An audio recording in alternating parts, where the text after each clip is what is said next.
Hey, Anthony, can you hear me okay? Yeah, how you doing? Great, and yourself there? I'm good. A little crazed, but good. Yeah, a lot of people want to speak with you, so we'll do what we can to keep this on time and concise. But the first thing I want to know is when you have a big undertaking like a venue along these lines, it's not something that you come up with the idea for a week ago. It's shrouded in secrecy for a while. How long was it from knowing this was going to happen to announcing it? Um, Knowing this venue was going to happen to announcing it. So yeah, we got the venue. We purchased the building in November, and then we didn't announce it. God, I gotta think. When did we announce this? I think we announced this in like June. Yeah, June is when it hit Brooklyn Vegan and some other local publications. There we go. I mean, it's you have to realize like every single day is a whirlwind, so it's hard for me to remember everything. But yeah, so that's when we announced it. So it was that amount of time. We just wanted to wait till we had like a full fall lineup to like announce it and get further ahead in the construction and building the venue and stuff to where we were comfortable. And of course, with COVID, we wanted to wait and see what was going on with COVID and where that was at. Sure, that lineup that you just mentioned is so impressive. Opening up with two shows of Jeff Tweedy with Greg Dooley from the Afghan Wigs. After that, Trombone Shorty, Guided by Voices. It's all these bands I'd want to see in general. And Yeah. in other words, it's not this venue like, oh, I think I'll give it a chance. It's things that I would want to see anyway. Who was the first show that you properly booked, though? Do you remember that? I mean, the first show that I went after for here was the Jeff Tweedy show because like Wilco's my favorite act, and so that was my first thing that I really wanted to get after, and was very fortunate that they were interested and willing to do it because it's just going to be awesome. An artist like Jeff Tweedy is the rare kind of person that's commercially accepted and critically acclaimed and cool. Like the NPR world likes him, young people like him, old people like him. Was it a big process to get Jeff booked, or were there relationships in place given your decades of music business experience? So funny every time that comes up, and it comes up in every interview we do. Like I'm such an old man with the decades. It's no, that was through the decades of experience. It's I've been booking Wilco since their inception, like 25 years ago. And so I've done, I did all the Wilco dates in New York City over the past decade, and just very close to the band and their agent. And it was just, yeah, it was just kind of a natural thing. And again, I just, I didn't know, obviously you can play a much bigger venue than a 500 seat club. So I knew it was a far stretch. So I just so grateful that they embraced the specialness of what this venue is going to be, and they wanted to be a part of it to get it christened. So it's really exciting. So Wilco goes back to the Toledo chapter of your life. Correct. Correct. And then Exactly right. Toledo's music business super intrigues me. Were you competitors with or working with the Belkin family? I was working with the Belkin family, as a matter of fact. That's some good research right there, because we're talking 30 years ago. So Michael, amazing. He's definitely, one of the guys I looked up to when I was starting out. When I was 23 years old, I was, like totally blown away in awe of the Belkins and Michael in particular and what they were doing. And so again, I was fortunate enough, after making some waves the first couple of years when I was booking shows in small clubs, he caught notice, and he was like, hey, when you start doing bigger shows, I'll partner up with you. And I had gotten a couple great venues, like this 1,200 seater called the Asylum back in the day. And he started helping me get some great shows in there. Like, this is, like I said, way back. I remember, I think we co-promoted like a Filter show together and a few other things like that were just slammers. It was awesome working with him. So yeah, we were not competitors. Wow. Yeah, the Ohio music scene, I venture to say it is the most underrated state when it comes to musical artists that made it, that people don't connect are from Ohio. Now, we've said Guided by Voices. People know that Bob Pollard's an Ohio guy, but then you talk about the roots of Devo and Nine Inch Nails and Zap, etc. Afghan So, Wigs. Exactly. Afghan Wigs, Greg Dooley, also awesome. But let's bring it back to you here. Without naming names per se, there's certain venues I know as a music industry person that about 40 minutes after the band comes off stage, the headlining band, the staff is kind of like, hey, you guys got to go. It's been last call. Get out of here. And then looking at how you've set up this venue, where the artist has a pool, there's the carriage house, there's a bar that's going to be open until 4 a.m. almost every day of the week, or is it 7 days of the week? It's on the weekdays, we'll probably do 2 a.m. I mean, we could stay open till 4 a.m. I mean, just if the people are there, we'll hang. Weekends for sure, 4 a.m. But yeah, late. So in other words, you've created a venue that wants its artists to hang out and wants the people at the show to hang out. Was that part of the original plan, or did that evolve once you had permits? No, that was 100% part of the original plan. That was something that's been a vision of mine that I always wanted to do if I owned my own venue, and I wanted to do it exactly like this. And I saw the value in that, and it's just always driven me nuts at all the venues I've always booked and done. I just thought it was the most silly thing ever to like just kick everybody out at 10:30, 11 o'clock as soon as it goes over to shoo everybody out. And it just makes zero financial sense to set it up like that. So I always had this idea, and that's a humongous part of the model that we're doing here. That was everything. That's the way I created this venue, and the model I'm doing, where I'm trying to give the artists, all the money off of the gross sales of the show, minus the hard expenses. It's like, that's unheard of. But the way I'm doing it, and it needs to work, needless to say, people need to stay and do it. But it's like to have a whole venue of tons of stuff going on with the rooftop decks open to the public and opening up at noon, on weekends, and 3 or 4 p.m. on weekdays, and having it be a hangout bar. And like then when the show's over at 11 o'clock or 12 o'clock, most of them I think will end around 11, having it be a hangout bar with all the decks open in the courtyard, and food, like really good food and cocktails. If you look at, again, you said without naming names, exactly, but it's very obvious, like every other venue in New York City that does shows, they don't have cocktail lists. Like I just got off a staff meeting, and we're just about to start rolling out our cocktail menus on social media starting today through the rest of the week. And our food stuff, we've got we just had our food tasting with our chef on Monday night, and it was insanely good. And so we're pushing all that out. And so that's the way this new model that I'm trying to do works, where the artists can make that money that they're always upset that they don't get and feel they deserve. It's like by creating all this other stuff where it's not your cookie cutter 7 o'clock doors, 8 o'clock opening band, the headliner goes on at 9:15, off at 11. Everybody shows up mostly for the headliner, gets their 1 or 2 plastic cups of draft beer, and leaves the second it's over. Like, this isn't going to be that experience.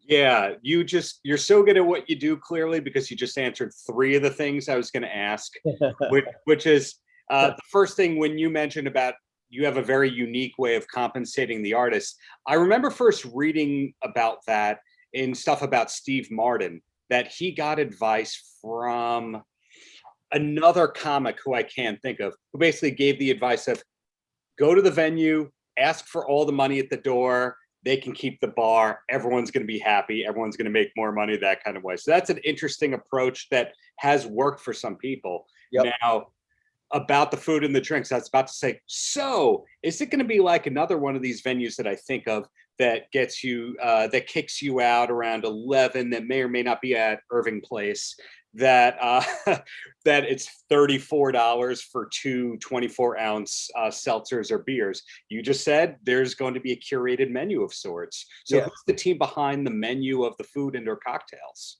So the cocktails is just in-house. I've just got some folks that I'm working with in-house. So I own a bar actually in Gowanus as well called Givers and Takers. I've had that for 7 years. And that's a cocktail bar with a very curated beer menu as well, with lots of good wines as well. So my wife, Ashley, and I are, really well versed in all that. So we just had some of our production team and knew some cocktail people come in and do it with us. And then the food is being done by a company called Just a Nibble. And they're from Park Slope. They're based out of Park Slope, Brooklyn, which is actually where I live and have lived for the last 15 years. And that's basically where my bar is. So it's awesome having a local, caterer guy doing that stuff. And, in the food menu, it's simple and easy, but it's delicious. There's like some really good items on there. And yeah, so like I said, I think, the plan is to open up at 4 p.m. on weekdays and noon. And we're going to have we're doing a full on brunch thing and a brunch party on weekends, starting it from noon to 5 every Saturday and Sunday. And we'll utilize the decks. Like specifically, just to give you some really detailed stuff on that, when we have bands pretty much every Saturday, we won't be able to do like the carriage house and the pool and the decks, but I think it'd be really fun on the days when we don't have bands, bands, it's not shows that often on Sundays, where we can utilize the whole freaking building, and make it a huge party on Sunday afternoons. So it'll be fun. Yet again, you just pulled it off where the next few things I was going to ask, is it really Brooklyn made? What are the ties to Brooklyn? You just clarified that it's local from the cuisine to you and your ties and your history, et cetera, et cetera. It's not like the person who wears the Brooklyn Dodgers shirt that's from Texas and goes, oh, yeah, I love Brooklyn. It's not like that. It's an authentic kind of thing. And then, all the craft beer we're going to be getting is going to be like, from here, like the whole bit. It's cool. But hearing all this, it sounds like there's not a lot of time for sleep for you. And that's been the case for a long time, because just owning one bar, that itself is just, you never know what's going to come up. Bar plus venue, you must have a great team behind you that you're able to delegate to and trust. 100%. Beyond belief. Yeah, it's phenomenal. The team that we've put together here, it's just so exciting, because we're bringing that whole independent promoter thing back that was back in the day. And that's what I got into this business for way back in Ohio when I had my own company, Mission Concerts. It's like, that's what it was all about. And then through the last, 20 plus years, it turned into this, gigantic two conglomerates taking over everything. And, that's the reason why I made the jump. I went as far as I could go with that and decided to do this. And the folks that I got aboard just found it as equally as exciting. It's just really fun to be able to do things the way we want to do them. And it's just literally the minds of this group here. I've got this guy, Max McLennan, who's overseeing all of our operations. And, he came over from Live Nation and was running the Pier 17 most recently. And, he's the best production guy I ever worked with. And so I basically begged him since I started this to come aboard, and he decided to a couple months ago, and he's just killing it. And then Charlie Adler, who's doing my bookings, he's just one of the smartest young guys I know, and I've known him for the last 10 years. He came up as intern front office manager at the Bowery Presents with us, and it kind of took him under my wing with me over the last 10 years. And he's just a brilliant young guy that's come up and matured so great. And he's just got such great taste in music and a brilliance in doing deals. And it's just awesome. And then, like I mentioned, my wife is my partner, and she's running the ship. She's in charge of all the real heavy stuff. Sure. Well, 2 more questions, which you might be able to answer in 2 words, or these might be long pontificating thoughts. Either way, I hope they're not that hard. And the first one is, having had such a high position in Live Nation, a lot of people who would have been in your position would have looked at that as like the golden parachute. It doesn't get any better than this. I'm done with the business. When did you realize that you were a lifer? So that was really cool when I got that gig, and it was super exciting. And, to just be totally transparent, my dream always was having an independent concert promotion rock and roll company. And that's the way I started. And then I went through some processes over a decade in different places. And then I landed at the Bowery Presents, which was exactly that when they started with those guys. And it was a mom and pop company, and it was small on the 5th floor at Ludlow Street. And it was like a dream come true to me. And I thought I was going to be there for the rest of my life. That was the goal, honestly. And then when they sold to AEG,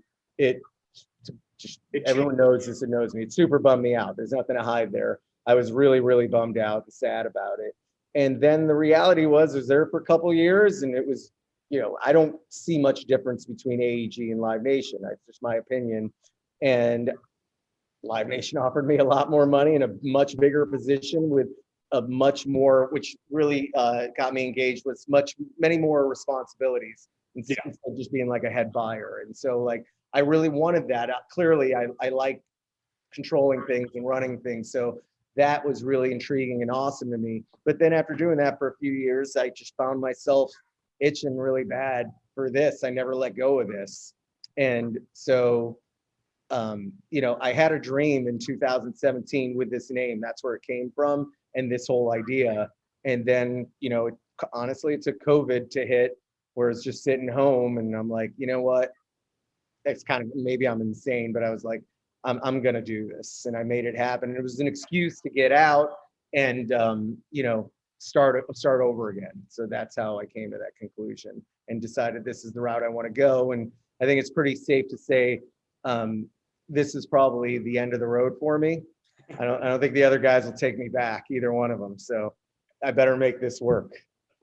When all else fails, you go to South America. And then the last. That's not a good idea, actually. Good call.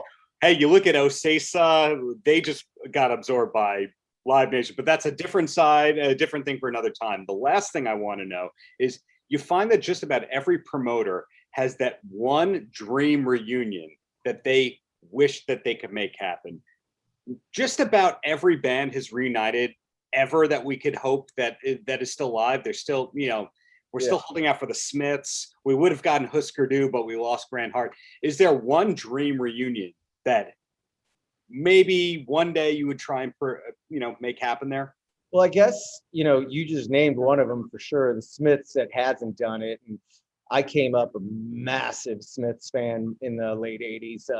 I had a band I was in college and right after college called Braille Radio. And like the singer sounded like totally a cross between Morrissey and Peter Murphy. And it was a super cool band. He was amazing. And we covered tons of Smith songs. So the fact that they haven't done it yet is right up there at the top of the list. Another one that they did it already, but I want them to come back desperately. And I put in offers in this past year for them as the Replacements. I'll take them any chance I can get. I was a part of that Forest Hill show that happened a few years ago, and that was pure heaven. So again, I'd love for them to get back together. I'd say, that's what I could think up off the top of my head. Those are fair. Well, I can't thank you enough for your time. I'm looking forward to that opening event next week, and really great to see somebody doing what I would call a major indie when it comes to a venue. It's really exciting stuff there. There's going to be more to come. Thank you, Anthony. Have a great rest of the day. Thank you. Really appreciate it. Paltrocast.